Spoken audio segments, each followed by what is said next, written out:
जय जगन्नाथ सांग मैंने रंजिता किचन को स्वागत जन आरंभ करवा आज रेसिपी रज पर्व आसीगले घरे घरे पिठापणार महक छाई जाए। आज मुझे नहीं आसी बिना जंता पोड़ पिठा जहाँ बनैबा बहुत सहज एवं स्वादरे अत्यंत मजादार। यदि आपण रज स्पेशल किसी नुआ और पारंपरिक रेसिपी खोजुंट ताहले एई वीडियो को शेष पर्यंत निश्चिंत देखंतु। तेबे चलंतु आरंभ करवा आज स्वादिष्ट रज स्पेशल बिना जंता पोड़पिठा रेसिपी। आमे पोड़पिठा बनवाई ये सब सामग्री नहीं तो देखिपे।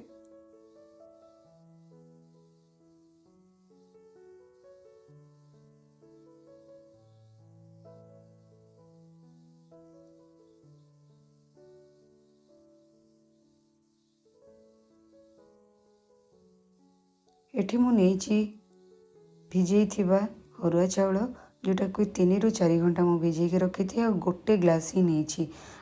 सठिक भाग मापर आम आज प्रस्तुत करवा पोड़पिठा। तो ये मु गोटे ग्लास मेजरमेंट रे ही चाउल नहीं आपण हिसाब से आप कप यूज करें। देखो ये ग्लास रे ही मु नेइची सठिक मापर बनैबा पई पोड़पिठा। से सेम ग्लास रे मु गोटे ग्लास पानी नहीं तो सठिक परिमाण रे आमे नेले हमर पोड़पिठाटी भल भाव में बनब। ये 1/4 ग्लास मु नहीं देखिपे कटा ही नड़िया। नड़ियाटा देले पाटे जो लगे बहुत भल लगे।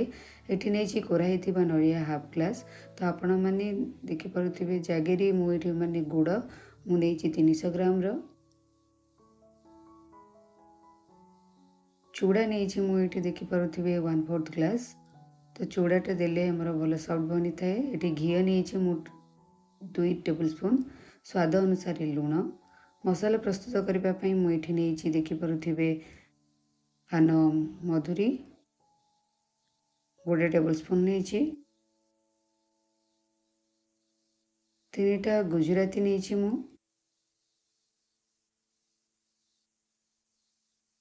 गोलमरीच 8-10 टी नहीं आपण हिसाब से क्वांटिटी हिसाब से आप ने गोटे तेजपत्र नहीं हाफ इंच अदा नहीं भल भाव में तार चोपा छड़े काटी नहीं। तो यही सब मसला देले आमर पोड़पिठाटा भल बास्ना आसी थाए। और कदली पत्र नहीं आम पोड़पिठा पोड़ापी। एबे चाउल देखिपे चाउल रे जो एक्सेस वाटर थिला ताको मु रिमूव कर देछि और ताको भल भाव में धोई देछि। एबे चूड़ा को आमे पानी देकी भल भाव में धोई दबा। धोई सारा पर 10 मिनिट पई ताको सेमती भिजई के रखि नबा। एबे गोटे ब्लेंडर जार नबा हमर भिजा हिथिबा चाउल को ऐड करिबा।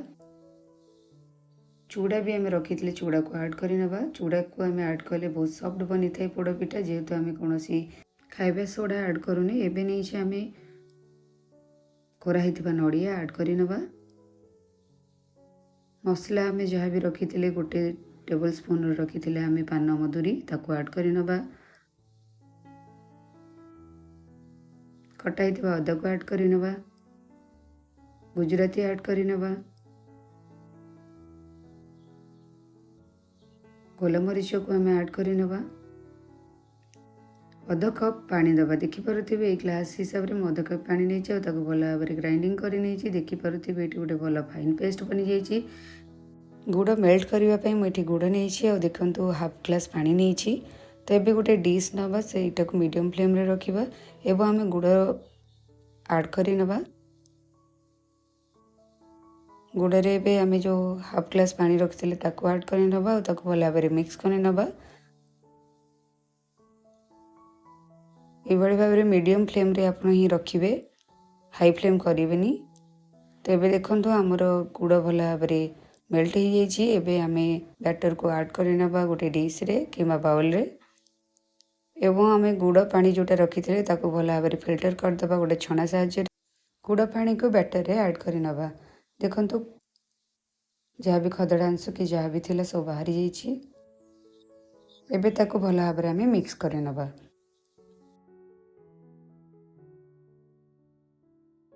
चकुलीर बैटर जमती बने से भाई आम बनईदे।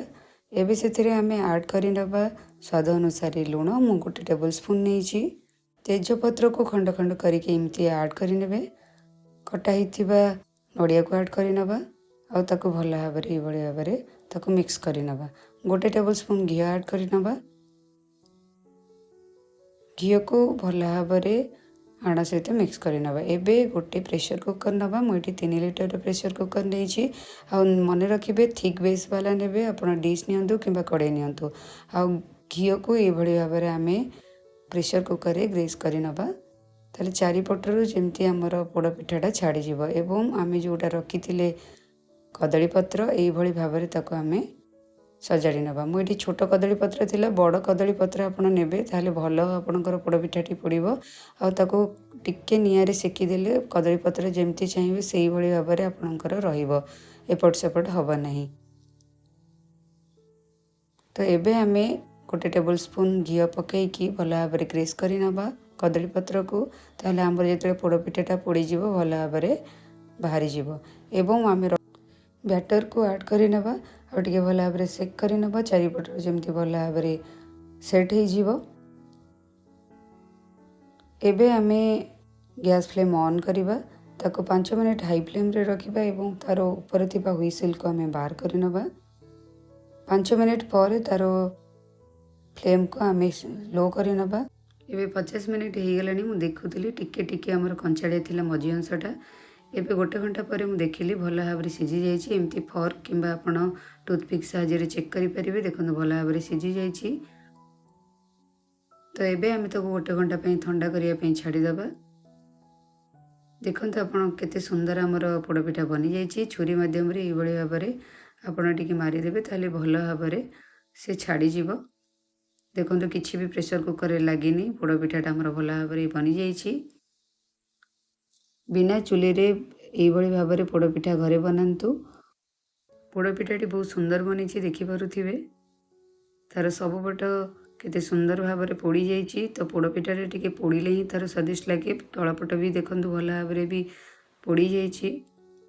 तो पोड़पिठाटा को आम एमती प्लेट को नवा आमती छोट छोट खंड करी काटी नवा आ फैमिली फ्रेंड्स मान सहित शेयर करवा